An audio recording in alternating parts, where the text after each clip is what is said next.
Right, we are live. Hey guys, how's it going? Welcome back to the Kiwi Lads channel. Oh, my voice is almost gone, but something that is certainly not gone is the rivalry between these two sides. What were once friends and teammates for Great Britain, they are now going to be going head to head here. See who will be able to get supremacy in that Group A, Pool A, which is the toughest out of any group. He won't be in the Royal Rumble. I'm just messing as well. There's a bash in there, but now both sides making their way out. Scotland and England. Now Scotland, they did have a decent performance up against the Blitzboks. They were actually leading 7-0 at halftime, but then from there, unfortunately, did end up getting beaten. England, this is their first game that we're going to see them in action as they had the free pass as Fiji were not taking place. Sebastian Knoxville versus Lesnar and Lita versus Charlotte at WrestleMania. And as well says Aiden, currently the lineup that Scotland have decided to go with for this matchup: Edmonds, Barreto, Elms, Kelly, Farndale, the captain, Lowe, and McCann is the starting lineup. Then for England, they've got Alex Davies, who is the captain of the English side. You've also got Hyde, Barden, Bowen, Roddick, Coulson, and then Adamson as the starting lineup for the English. So we will have to wait and see whether or not there's a little bit of rust for England, seeing as they have not played a game yet, or whether they are able to kind of pick up from where they left off in the last one. And great thanks, Dan. The only two games of the Japanese League are one we get is on at the same time. I think that's actually the same as us here. Xavier, is it the two games on at 6:30 tomorrow night, which has the Red Hurricanes, and also there was another game, wasn't there? So, but this game is now underway, ladies and gentlemen. It will be Scotland taking on England. And hopefully my scoreboard does decide that it wants to behave itself. There we go. Not even the WWE could hit that sort of rock bottom eight as well. But now it is going to be in the hands of Scotland with the number 5, Harvey Elms, passing it back across only 10 metres out from the line here, Scotland. And it looks like Ross McCann's going to pin the ears back, try and pierce his way straight through, but he is going to be tackled very nicely. Now, we've seen a couple injuries already, 425 for us, as I says Aiden, says Xavier. So, yeah, that will be that same game. Oh, his own player just tripped him there. I think Kelly just ended up taking out Elms accidentally, and it has put them under a huge amount of pressure. Alex Davies trying to hold him up in the ruck situation, or kind of like a rolling maul. And currently, we know that the players can just hang on to that ball for the whole time. It has gone down. They have to release it, bounces back on the side of Scotland, and they think about taking it quickly, decide against it in the end, though. Currently, it's going to be a fast-paced game. By the looks of it, both of these sides want to be able to get themselves plenty of points because these two are jockeying for that second-place position. We know that the Blitzboks more than likely will be sitting first, unless, of course, England can go on and beat them tomorrow, and that game is going to be taking place at a random hour of the night. I think it is about 1:15 a.m., but we are going to be covering it on the channel as well. So anyone who is new, be sure to leave a like and subscribe. Currently, both of these sides, they are ranked 13th. That is because we haven't seen them for a very long time for the Great British two sides, England and Scotland. They certainly have that rivalry in the Six Nations. For the rugby union side of it, that's a bad knock on there. For Scotland, unfortunately, just a little bit too low to Gavin Lowe, which is ironic because that is his last name, but it is going to now be the scrum feed for the English. Currently, they've got some big boys out on the paddock. I'm looking forward to seeing these guys make it through to the semi-final because we've seen it as Great Britain for so long. That was not a good pass. Too low. It was too low. It bounced before it reached him. And because of it, it does mean that Roddick now will be feeding in the ball for England. So they've got the position back here. Still 0-0 after 2 and a bit minutes of this first half. Firing it back now. They go into the right-hand side. Great tackle on him. I believe it would have been Barreto. And that is going to be the penalty now for Scotland. Well, looking strong in the breakdowns so far. They're looking like a unit and a half here for Scotland. And if they can get their way through to the quarterfinals, I mean, it wouldn't take a lot for them to be able to pull off an upset. We saw that they pushed the Blitzboks for a little while. And then it was just in the end that they did end up lightening up a little bit. But currently 4 minutes 20 left of the first half of this match. This is actually the last game of sevens that we will be covering on the channel for today. It's a little bit sad that we haven't got all of them, but next week, tomorrow we are going to have all of the quarterfinal matches. Also, the semi-finals, I believe we will be covering the finals as well, and we will know exactly who will be champions. Good attack and run there. Now it's going to be Edmonds breaking through, accelerating the big man with the big strides, and he does end up getting the first try of the match. Jordan Edmonds, he's got to be about 6'4" or something along those lines by the looks of him. He's a solid individual. He breaks straight through, and it is his first try of the Malaga competition. I mean, Wales defeated Kenya. These British lads have potential as well, says Sebastian. Exactly right. And I think it's pretty awesome that we do get to see so many of the young players from whether it's the development side of it or anything along those lines. We do actually get to see quite a few of them, such as, I mean, I saw that Trenholm, he actually had a Leicester Tigers kit on, I believe, if I'm not wrong. Also, Randall, he had himself a Bristol Bears, I want to say, for the kit.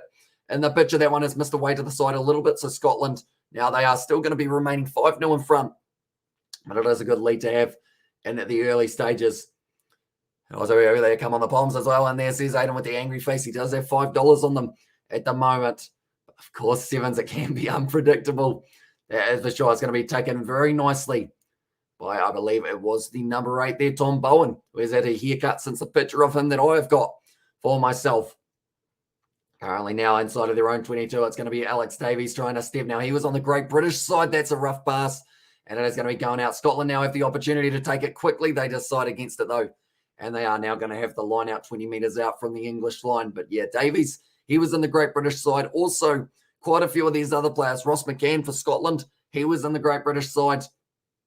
And it's going to be weird for these guys who know each other so well to now have to go head-to-head rather than actually kind of playing alongside each other. It's going to be, oh, I tell you what, he's a big man, Edmonds. He's just tried to just brutally battering ram his way straight over the top of the English winger. He has been slowed down now. A little grubber attempt. It's gone forward. It's going to be picked up nicely by Scotland. Well, now on the 22 once again. Going back across. There's going to be, yes, they do find the pass on the outside. I believe that is going to be Patrick Kelly now. One more out to the captain, Farndale. Ball on the inside, not quite working out now. Ross McCann picks it up. It's going to be wrestled down to the ground by his collar. And at the moment, England, they need to make sure that they keep on defending well here, or else they will end up in a little bit more trouble, and it could be double figures as the lead for the Scottish. And this is certainly looking like just that, because it's a 2-on-1 on the outside. Tries to go straight through, not able to find the offload. Now he does. Great hands there from Edmonds, who was just being everywhere for the Scottish in this one. Tackled by Davies. Now going back once again, Gavin Lowe passes it now short into the hands of Kelly. Does he crawl all the way to the try line? Patrick Kelly, they're going to be going upstairs to see not only whether there was double movement, but also whether or not he just threw that ball at the line rather than placing it. But this could be a 10-0 lead for Scotland if this one is a legitimate grounding. What a start to not just this match, but also to the competition for Scotland. Just crawls, just crawls, just crawls. No one holding him. Now they're holding him. That's a try. And that is going to be Scotland scoring that one nicely. And now with an easy enough kick, this could end up being 12-0 for the Scottish. Never mind, it's called no try. Okay, double movement. No try is the call. The Scottish fans aren't too happy. So there was just enough of a contact there from, I think it was actually Bowen. Yes, it was. Just got there. I feel like, I mean, it's a harsh call because he only just got onto him as he was crawling forward. I mean, it's a bit harsh. But Scotland, he can't quite believe it there for Ross McCann. But it is going to be now the penalty to England.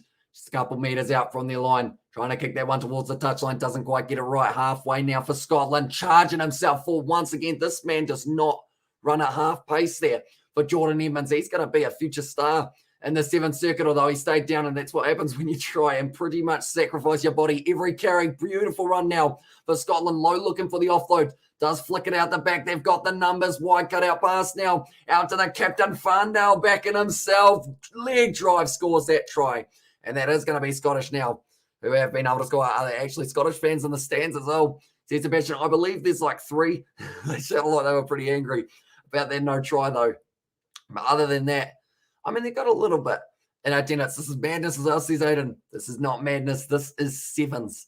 As well, you can never tell who's going to win it until that final whistle. That is for sure. Farndale able to score it. Scotland now with a 12-0 lead with this kick going over as well.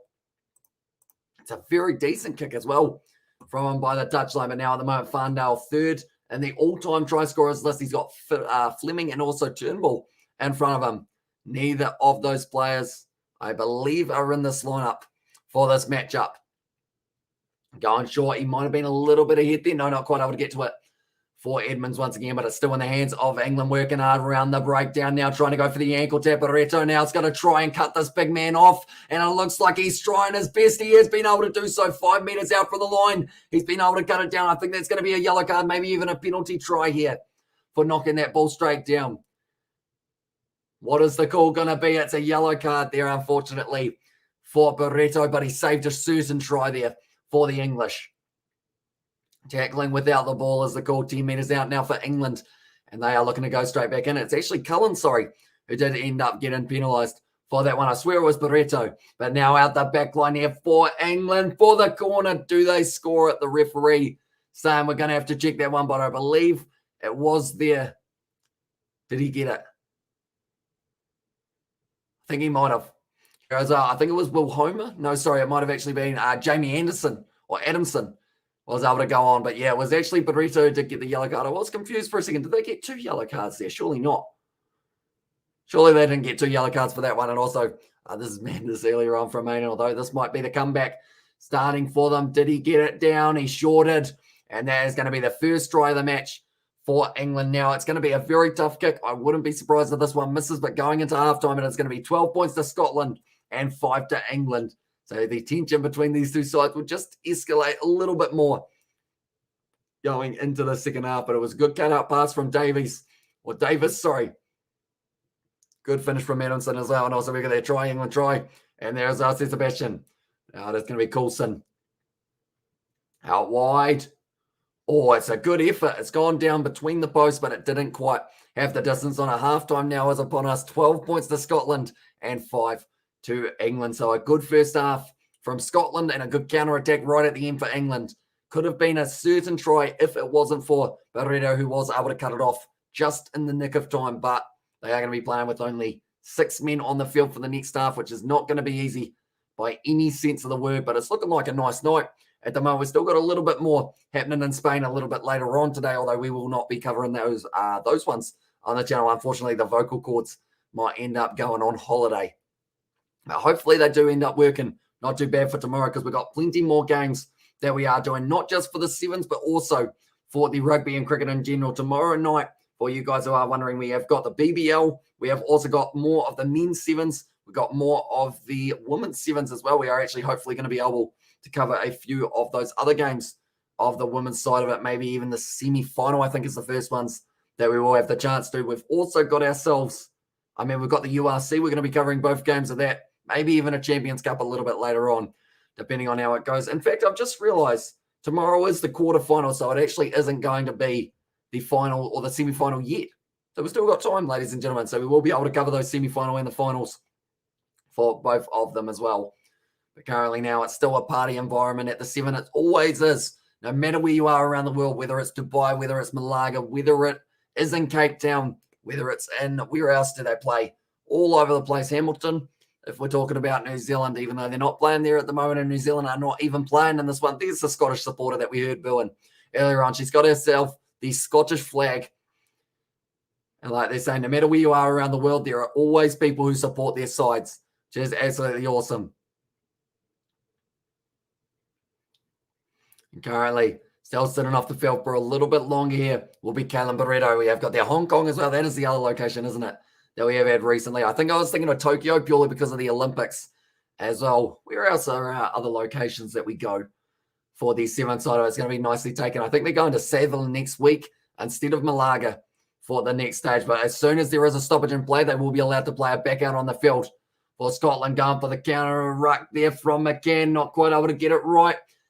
Or it's going to be play on, but they have got the advantage at the moment. This is actually smart play here from the English. They're going straight through, and that is going to be another try. Alex Davis going to be able to put it down between the sticks, and that yellow card has cost them 2 tries now rather than just the one. I thought that Scotland were trying to get themselves penalised so that they could end up getting that player back on the field. Perhaps it also try England try, and there as well, Sebastian. But this is the first try for the great British player who is now playing for England, Alex Davis as well. Takes the line out originally, which was very impressive from him, and then they just kept on going and going and going as well. Do they just call him Captain Fantastic? I haven't heard that nickname before. Let's go. I'm kind of happy, but it's time for England to finish it now. So I says that, and yeah, they certainly need to make sure that they do have the better of the later stages of this one. But currently it is sitting 5 minutes 40 left at this point in time. But Currently now it is going to be kicked off once again, going on nicely taken. Oh, it's a lot of pressure from England now, trying to jump on the ball, and they have done just that, just outside of the 22. Good attack from Ross McCann, but does end up leaving his feet, which means he gives away the penalty. And now everyone is kind of wrestling at the moment by the looks of it. Back 10 as the call, but Ross McCann, he's a feisty fellow for the Scottish, and they are going for the scrum now. Currently trying to use that set play to their advantage, luring 3 of the players for Scotland.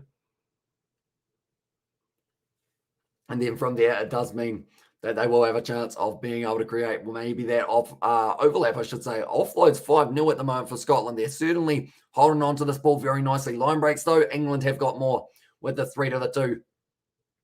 Going to be fed in there. A lot of pressure from Scotland on the ground at the moment, trying to crawl forward. Is it stolen there by Ross McCann? No, once again, just missing out. Another counter ruck from the Scottish English, though. They have got it. It's going to be Alex Davies once again backing himself. Looks for the offload. It does go forward.